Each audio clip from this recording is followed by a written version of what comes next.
Bismillahirrahmanirrahim. Assalamualaikum warahmatullahi wabarakatuh.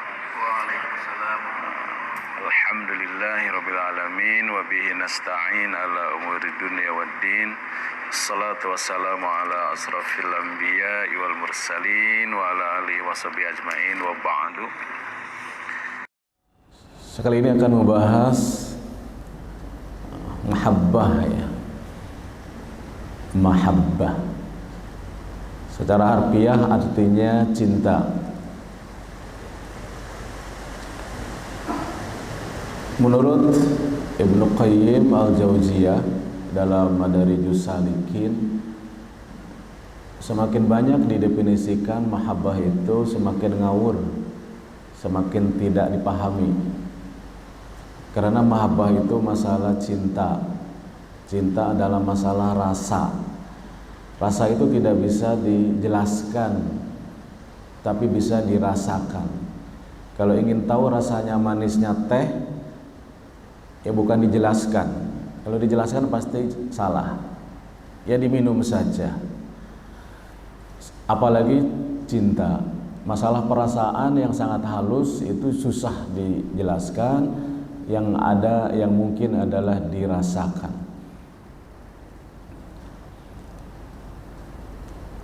Namun beliau menulis beberapa pendekatan dengan bahasa tentang mahabbah. Tapi saya pertama ingin sampaikan bahwa mahabbah, cinta itu nilai yang sangat agung yang dipercayai, diyakini, disampaikan oleh semua ajaran agama manapun sepanjang sejarah. Agama manapun boleh dicek menganggap mahabbah adalah nilai yang sangat agung, yang sangat luhur. Bahkan bukan saja semua agama, semua filosof gak pernah satupun ada yang menentang bahwa cinta itu memang nilai yang sangat luhur yang harus dimiliki oleh manusia. Dalam diri manusia itu kan banyak nilai-nilai itu. Ada nilai kejujuran, ada nilai kesabaran, persahabatan, nilai-nilai itu ada dalam diri manusia itu. Salah satu yang tinggi itu, yang agung itu adalah nilai mahabbah, cinta. Nama Allah sendiri salah satunya Ar-Rahman Ar-Rahim. Itu sifat yang paling dominan, paling banyak disebut nama Allah itu, yaitu Rahman Rahim.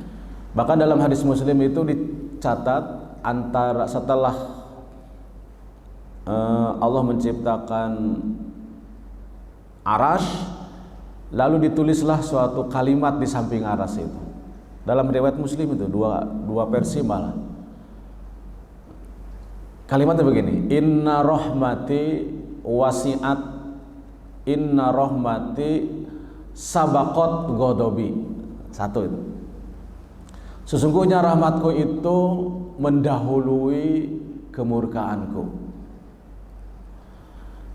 Ampunan Allah, kasih sayang Allah lebih cepat daripada hukumannya. Ini yang membuat kita ini, manusia ini yang banyak berdosa, itu dengan mendengar kalimat ini tenang. Karena di dalam Al-Quran surat ke-6 ya, surat Al-An'am itu ayat 12 kalau tidak salah itu. Allah memaktubkan kepada dirinya, kataba ala nafsihi ar-rahmah. Allah memaktubkan, Allah menuliskan ke dalam dirinya bahwa dirinya adalah pengasih dan penyayang, ar-rahmah. Tadi kalimat yang pertama, inna rahmati, sesungguhnya rahmatku, sabaqat ghadabi, mendahului murkaku. Versi yang kedua, inna rahmati ghalabat ghadabi, sesungguhnya rahmatku mengalahkan. Hampir sama sih sabaqat dengan ghadabat dengan ghalabat. Kalau golabat mengalahkan, kalau sabaqat mendahului. Mengalahkan kemurkaanku. Ini yang bikin tenang hati. Sifat Allah yang dominan Rahman Rahim. Kemudian sifat Rasulullah yang dominan juga Raufun Rahim. At-Taubah 128. Menjadikan wirid kalau di Jawa Barat itu, di zaman saya kecil itu. Itu surat At-Taubah 128. Sesungguhnya saya nggak usah dibacakan ya itu.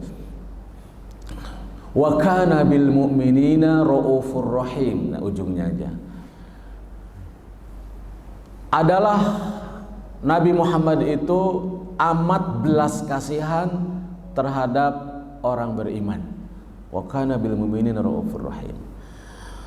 Oke, sifat pengikut Rasulullah yang paling dominan juga Rahman Rahim, juga kasih sayang. Muhammadur Rasulullah, Muhammad utusan Allah. Walladzina ma'ahu, dan orang-orang yang bersama beliau, bersama Nabi, asyidda'u 'alal kuffar ruhama'u bainahum. Tegas terhadap kekafiran, terhadap keburukan, tapi ruhama'u bainahum, sangat belas kasihan, saling belas kasihan sesama mereka, saling kasih sayang sesama mereka. Meskipun pahamnya beda-beda, tapi tetap kasih sayangnya tidak boleh hilang.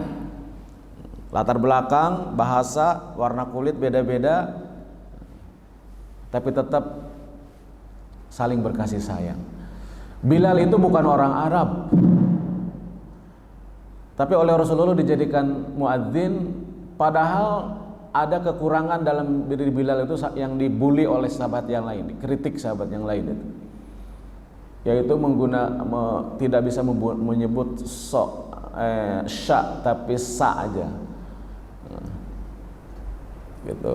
Tidak bisa menyebut sya. Ashhadu, dia bilang ashadu. Ashadu begitu kan. Jadi Bilal itu bukan orang Arab, orang Parsi Bilal itu. Tapi dijadikan muadzin. Padahal dari luar itu. Salman Al-Farisi juga bukan orang Arab, tapi oleh Rasulullah mempunyai tempat tersendiri di dalam diri Rasulullah. Sudah tidak ada lagi Arab luar Arab, Mekah bukan Mekah, Mekah Madinah udah nggak ada perbedaan lagi di situ. Nah, itu yang kedua ya, sifat kaum muslimin setelah Rasulullah pada sahabat itu kasih sayang juga. Kemudian yang ketiga, syahadat, maknanya itu ulama menulis ada 10 makna la ilaha illallah. Ada minimal 10 itu Pak. Ada la raziko illallah, tidak ada memberi rezeki selain Allah. La khaliqa, tidak ada yang menciptakan illallah selain Allah. La ma'buda, tidak ada yang disembah selain Allah. La khosya, tidak ada yang ditakuti selain Allah. La ta'ata, tidak ada yang ditaati selain Allah. Ada salah satu lagi, la mahbuba illallah, tidak ada yang dicintai selain Allah. Jadi salah satu makna la ilaha illallah adalah la mahbuba illallah, tidak ada yang dicintai selain Allah Subhanahu wa ta'ala. Dari kata la mahbuba inilah pembahasan subuh ini, al-mahabbah, yang secara 7 menitan 10 menit sudah disampaikan di subuh sebelumnya. Tapi saya ingin menyampaikan secara utuh hari ini, mungkin merangkum semuanya. Dan teksnya sudah dikirim di grup Al-Hikmah, dan yang kedua di grup yang ngaji kita itu tentang makna mahabbah. Baik, kita mulai ke Madarijus Salikin, penjelasan Ibnu Qayyim tentang cinta dari sisi bahasa. Yang pertama, mahabbah bermakna al-ulu wadzuhur. Ulu artinya tinggi, zuhur artinya tampak. Tampak maksudnya menonjol. Maksudnya pecinta itu memposisikan yang dicintai itu tinggi, di atas segalanya. Itu maksudnya. Maka makna al-mahabbah bermakna al-ulu. Bagian air yang atas itu disebut habab al-ma, bagian air yang paling puncak. Kalau ada air terjun kan, puncaknya itu disebut habab al-ma. Satu akar kata dengan cinta tadi itu. Paling tinggi dari air itu, puncaknya. Suratnya surat At-Taubah ayat 24 yang tadi malam kita terjemahkan ya. Ya. Tadi malam kita terjemahkan seorang-seorang, alhamdulillah lancar. Qul in kana aba'ukum wa abna'ukum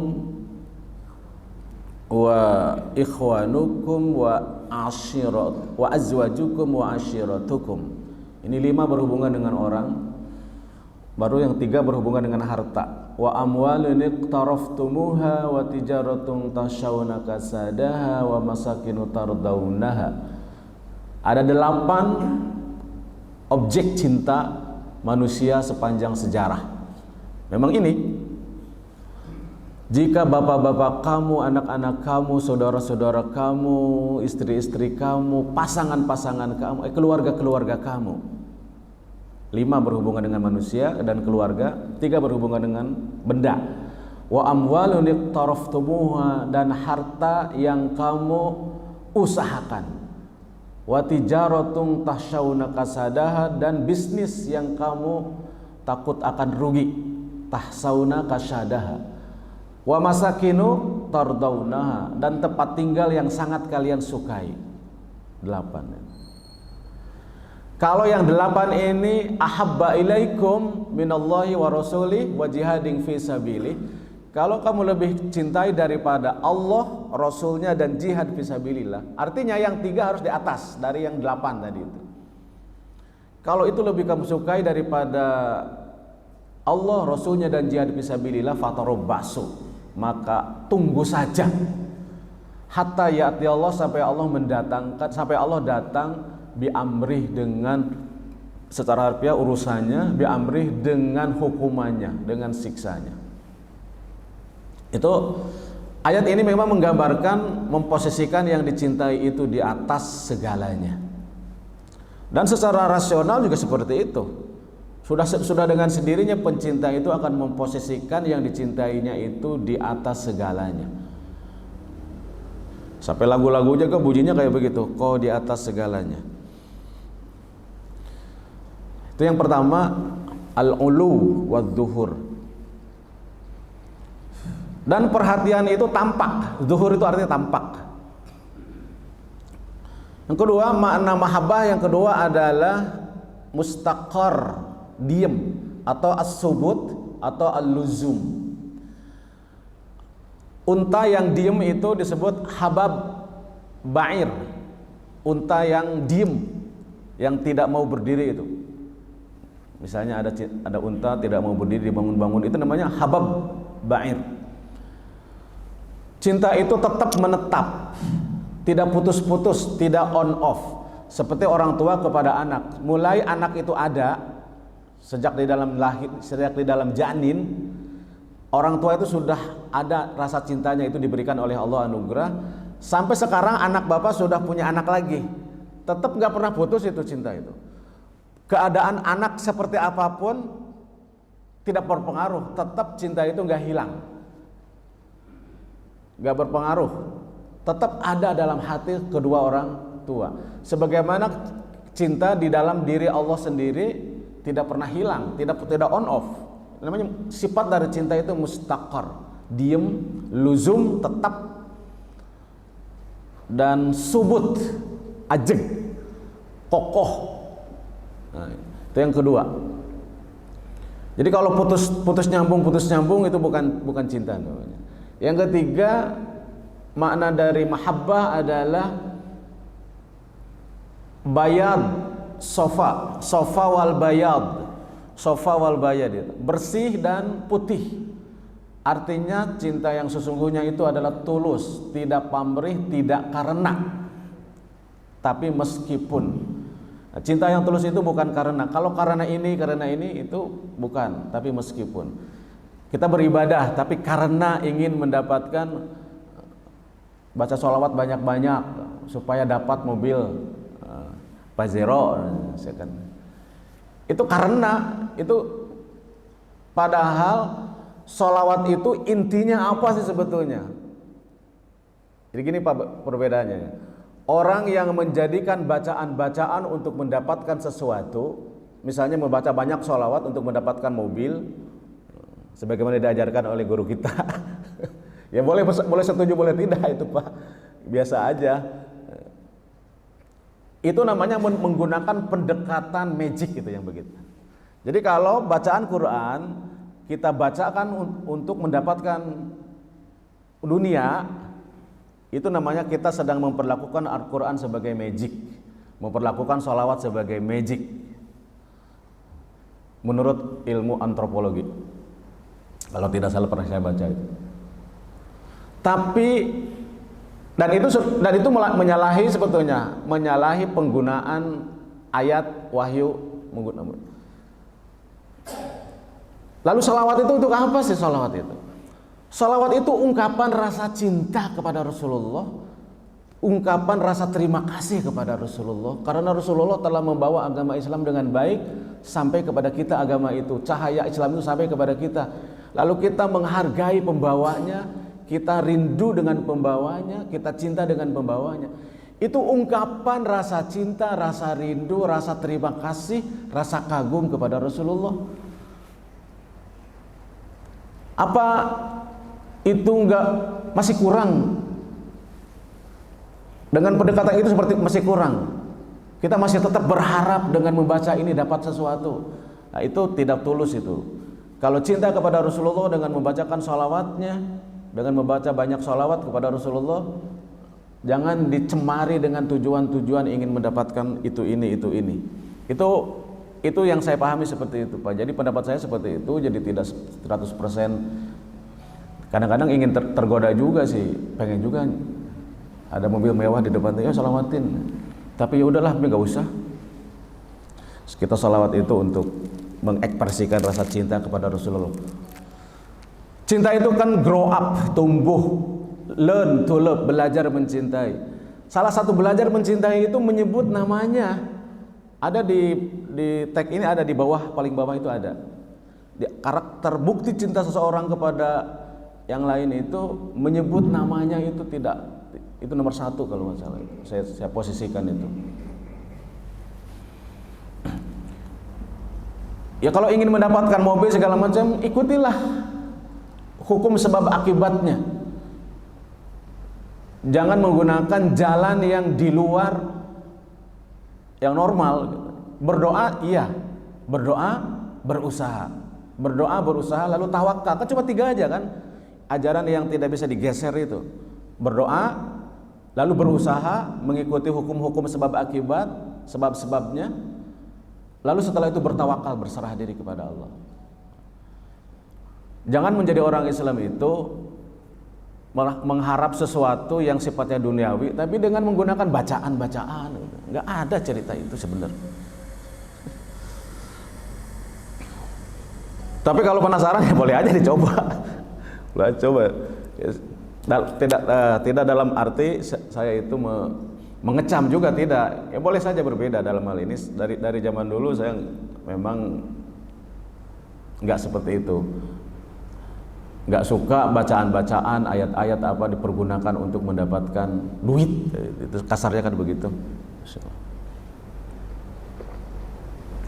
Terlalu agung ayat hanya untuk mendapatkan itu, atau bacaan-bacaan, ungkapan-ungkapan kecintaan kepada Rasulullah dipergunakan untuk mendapatkan sekedar masalah urusan dunia.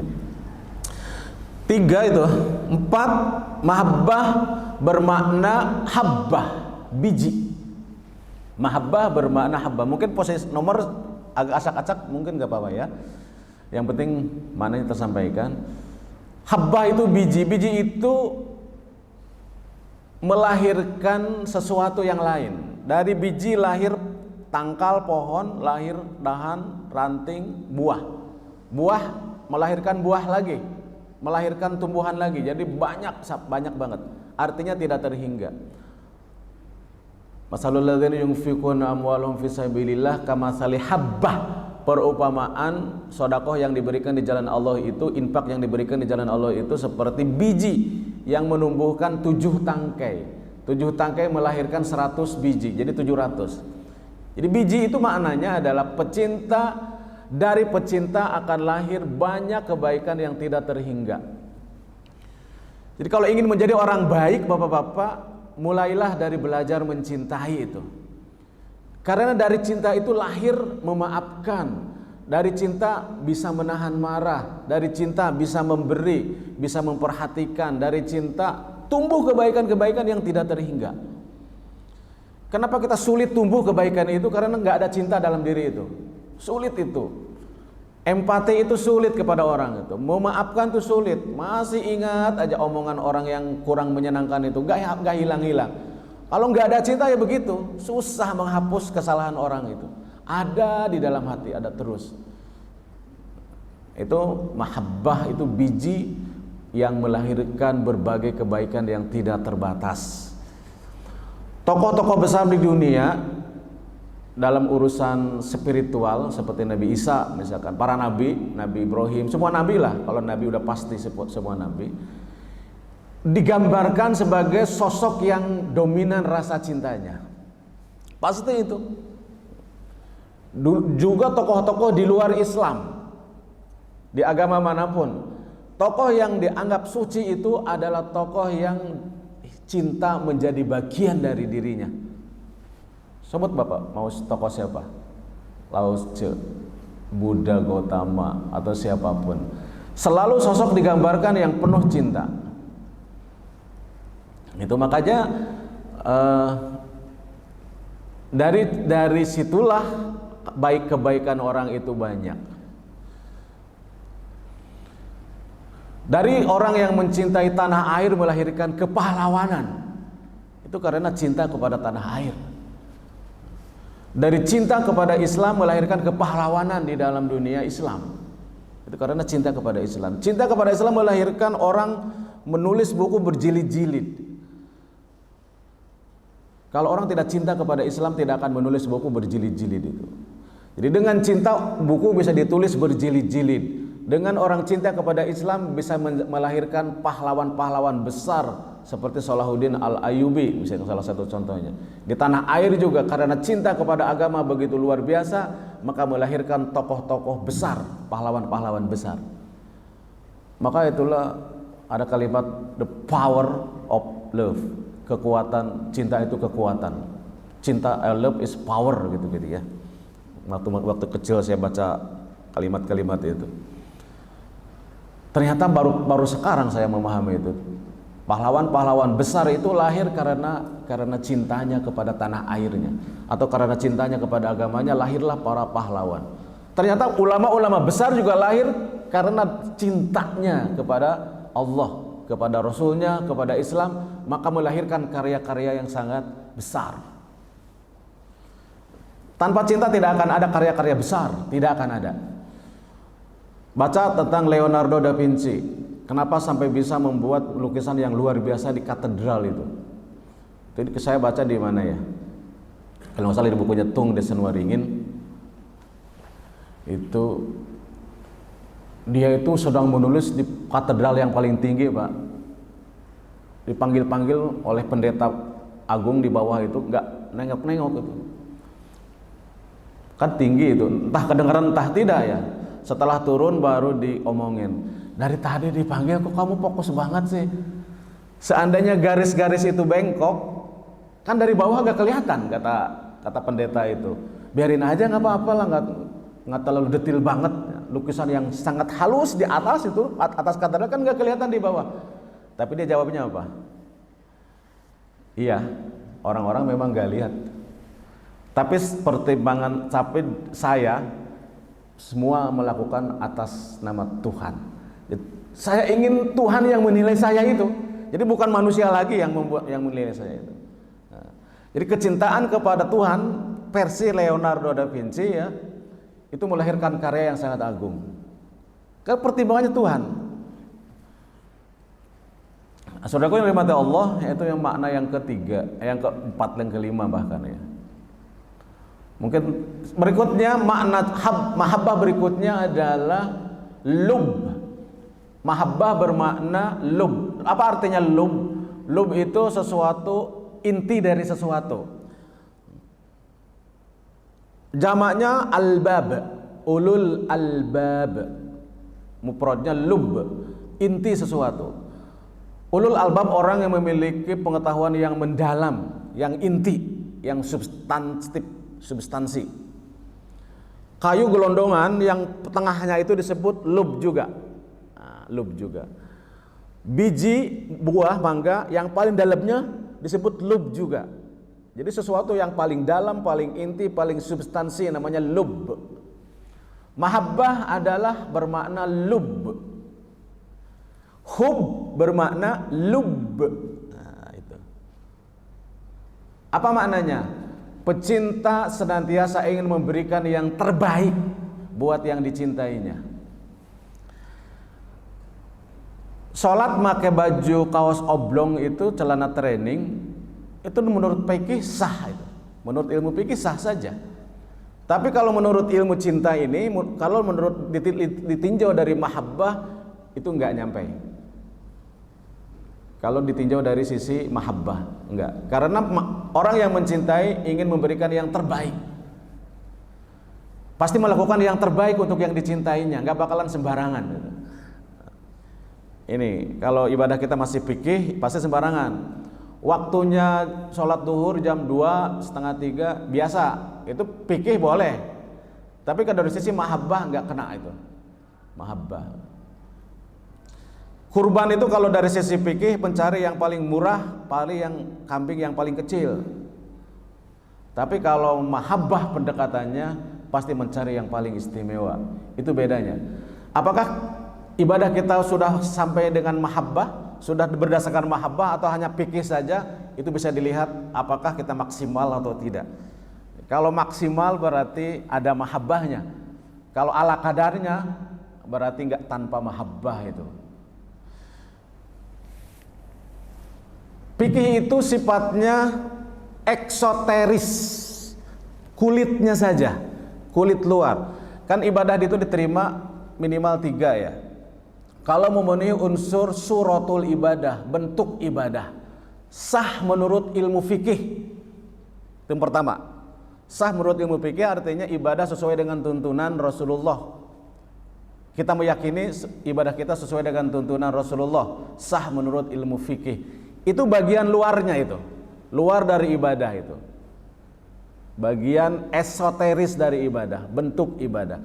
Karena bagian luar, karena bagian esoteris, maka fikih bermacam-macam, berbeda-beda. Namanya juga kulit, pasti berbeda-beda.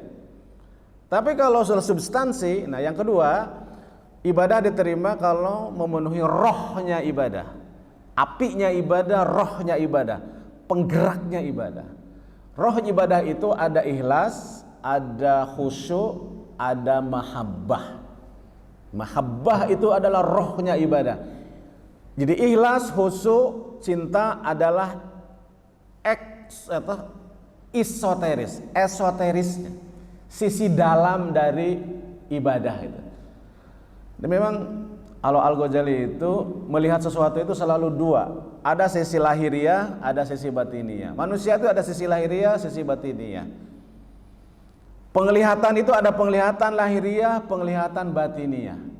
Jadi apa-apa ada batiniahnya, ada lahiriahnya. Nah, termasuk sholat, zakat, semua ibadah itu ada sisi lahiriahnya, sisi eksoterisnya, ada sisi esoterisnya, sisi batiniahnya, sisi dalamnya. Dan kita jangan puas dengan eksoteris itu. Sisi fikih itu cukup dikerjakan, diketahui sejak kita masih muda. Tapi sisi dalamnya saat ini kita harus terus menggali, mencari hikmah esoteris dari ibadah kita itu apa. Esoteris dari wudhu itu apa, esoteris dari sholat itu apa. Semuanya dijelaskan oleh Al-Ghazali di buku pertama Rub'ul Ubudiyah. 1/4 dari Ihya Ulumuddin adalah rub'ul ubudiyah, bicara ibadah tapi bukan sisi fikihnya, yang dibicarakan adalah sisi esoterisnya, sisi dalamnya. Dia menyebutnya rahasia-rahasianya. Rahasia. Bismillah. Itu lum. Pencinta akan memberikan yang paling inti dari dirinya, yang terbaik dari dirinya kepada yang dicintai. Saudaraku yang dirahmati Allah Subhanahu wa taala,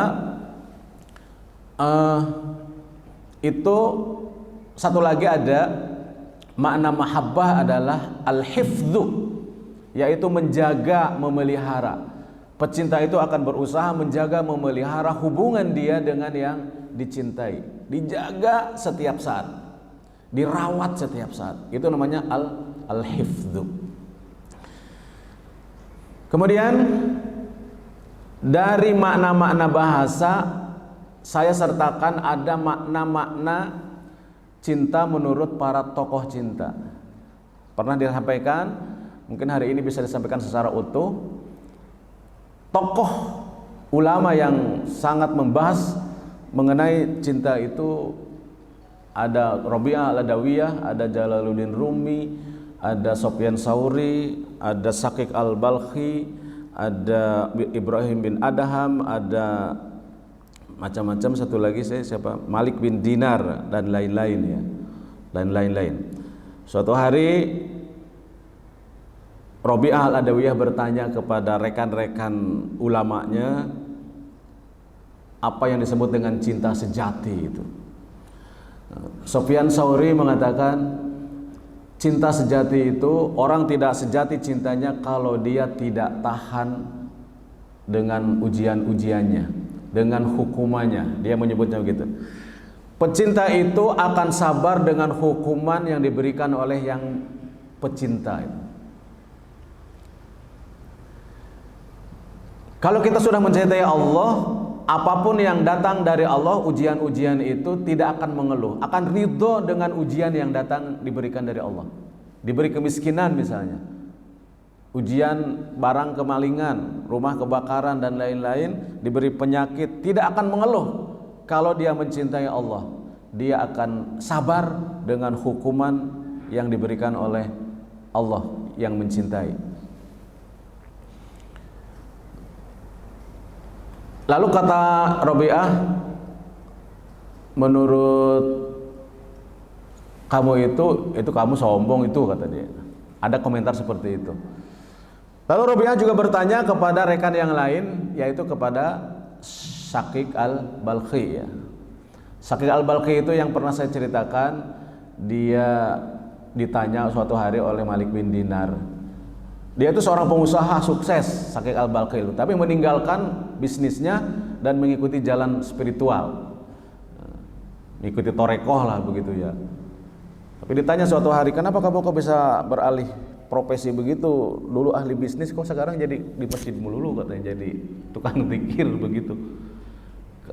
Suatu hari saya melewati padang pasir dan melihat burung elang itu patah sayapnya, terkapar di padang pasir itu. Dalam pikiran saya, wah sebentar lagi mati itu, gak ada yang ngasih makan. Tiba-tiba ada burung lain membawa makanan dan diberikan kepada burung elang yang patah sayapnya itu. Dari situ saya tertegun, katanya. Saya meyakini kita harus betul-betul tawakal kepada Allah, tidak ngapa-ngapain juga seperti burung yang patah sayapnya, diam tidak ngapa-ngapain, tapi makanan itu datang sendiri. Wah luar biasa, saya ingin bertawakal seperti burung itu. Tapi kata Malik Dinar, kamu aneh, kenapa kamu tidak mengikuti burung yang ngasih makannya itu, bukan seperti burung yang patah sayapnya itu. Nah dari sini lahirlah gagasan sufi yang produktif. Jadi tidak boleh lagi, tidak benar lagi ajaran spiritual mengajak orang hidup susah, hidup meninggalkan dunia habis-habisan, itu gak ada lagi seperti itu, katanya. Kenapa tidak mengikuti burung yang kuat, yang sehat, yang bisa membantu yang lain yang terkapar? Mana yang lebih bagus? Menjadi burung yang patah sayapnya menunggu makan, atau menjadi burung yang datang membawa makanan? Ya lebih hebat menjadi burung yang datang membawa makanan. Maka sesuci-sucinya orang yang paling hebat adalah yang bermanfaat untuk yang lainnya. Itu kata Malik bin Dinar. Kamu aneh, kenapa nggak mencontoh burung yang membawa makanan? Kok malah mencontoh burung yang patah sayapnya? Nah, kata Syakik Al-Balkhi,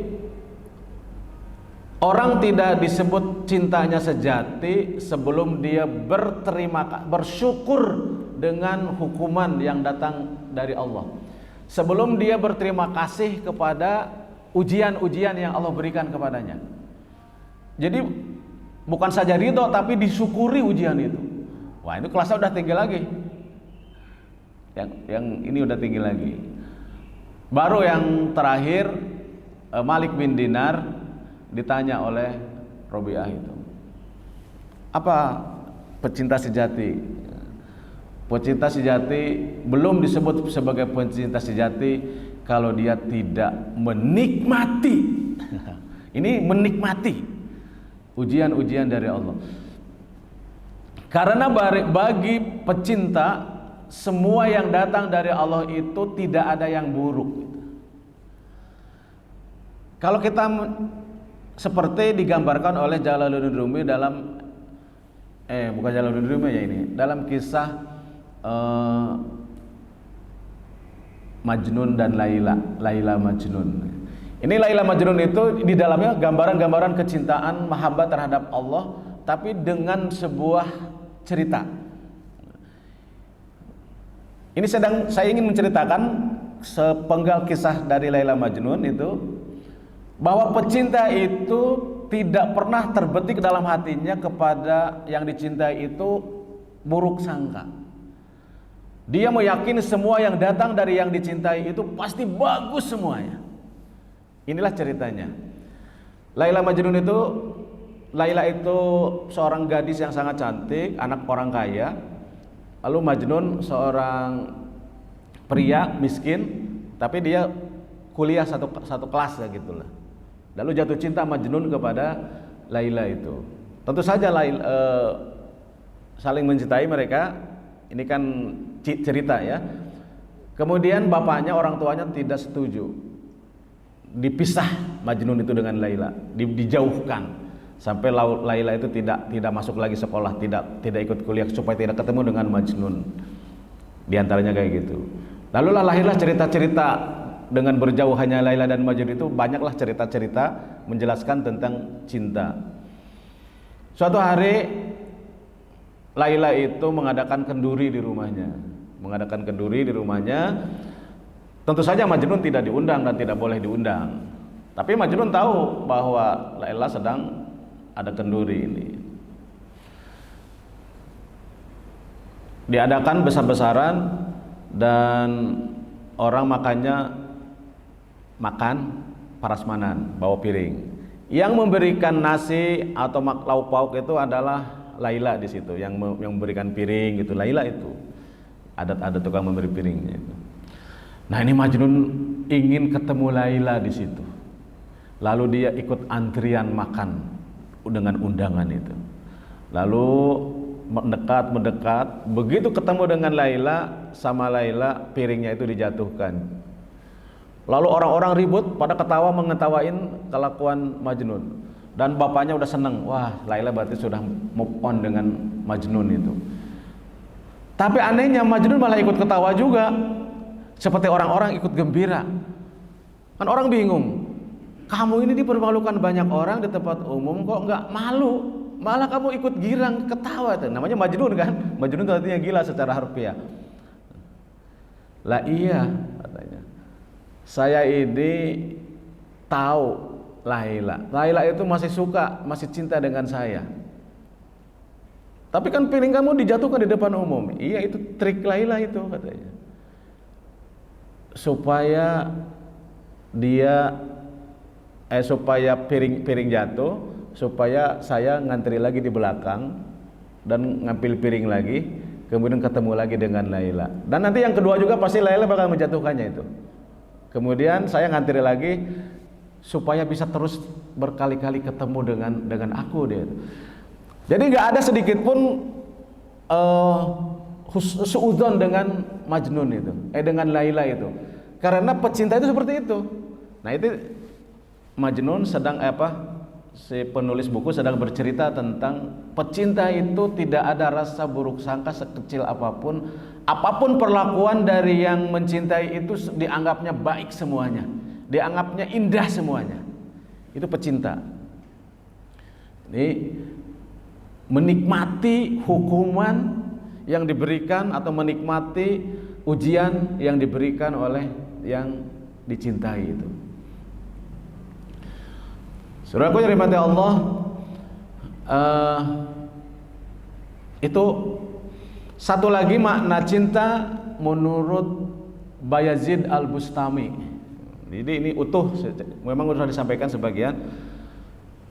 Kata Bayazid Al-Bustami, cinta itu merasa sedikit sebanyak apapun yang diterima, merasa sedikit sebanyak apapun yang dia korbankan, dan merasa banyak sekecil apapun yang diterima.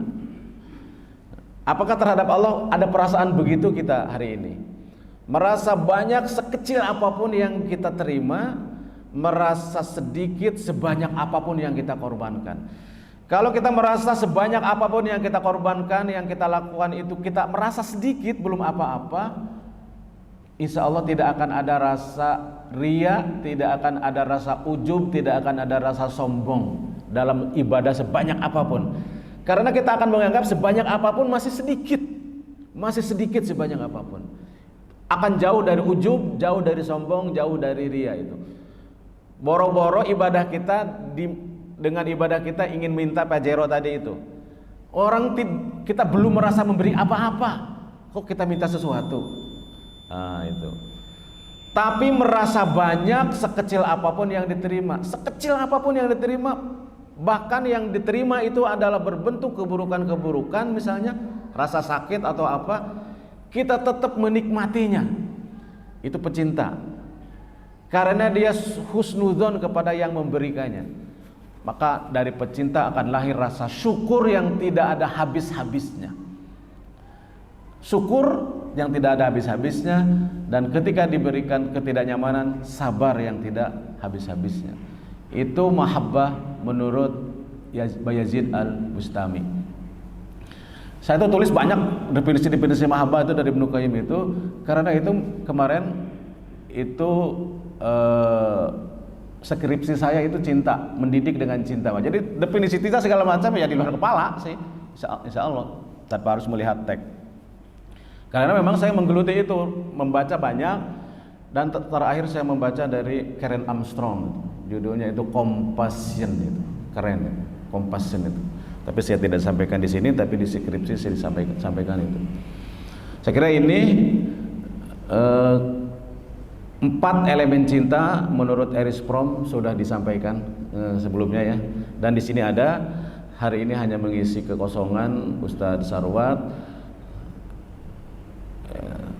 Saya tidak mengambil materi yang lain, yang baru sebetulnya ada, tapi saya ingin banget menyampaikan tentang cinta itu utuh dari mulai awal sampai paling tidak pengertian menurut tadi para tokoh sufi, dan terakhir cinta menurut Erich Fromm itu sudah disampaikan dalam episode yang kemarin ya, udah ada di YouTube kalau tidak salah itu. Saya kira demikian pagi ini ya. Mudah-mudahan kita termasuk orang-orang yang terus-menerus bisa melatih cinta kita kepada Allah Subhanahu wa taala. Karena dengan rasa cinta kepada Allah akan ringan kita melakukan ibadah, akan asik, akan enjoy. Perintah-perintah Allah itu banyak, sunnah-sunnah Rasulullah juga banyak. Kalau kita lakukan tanpa cinta akan sangat berat buat kita. Karena pekerjaan yang paling berat adalah pekerjaan yang dilakukan tanpa kita menyukainya. Karena itu kita wajib melatih cinta kita kepada Allah, kepada Rasulullah, dan kepada manusia, supaya amalan-amalan itu terus tumbuh dari kita, kebaikan-kebaikan itu tumbuh dari kita, dan kita melakukan kebaikan-kebaikan itu dengan rasa sukacita, tidak ada rasa sombong. Sebanyak apapun kita akan merasa sedikit kebaikan kita itu, dan kita akan selalu berterima kasih kepada siapapun yang memberikan kebaikan kepada kita, sekecil apapun, kalau ada rasa cinta di dalam diri kita. Kalau cinta sudah dibuang, maka jangan harap keadilan akan datang. Kalau cinta sudah tidak ada, maka segala keburukan akan tumbuh. Dendam, dengki, marah, segala macam keburukan akan tumbuh kalau rasa cinta kita sudah tidak ada. Innalillahi wa inna ilaihi raji'un kalau begitu. Subhanakallahumma wa bihamdik, asyhadu an la ilaha illa anta, astaghfiruka wa atubu ilaik. Wassalamualaikum warahmatullahi wabarakatuh.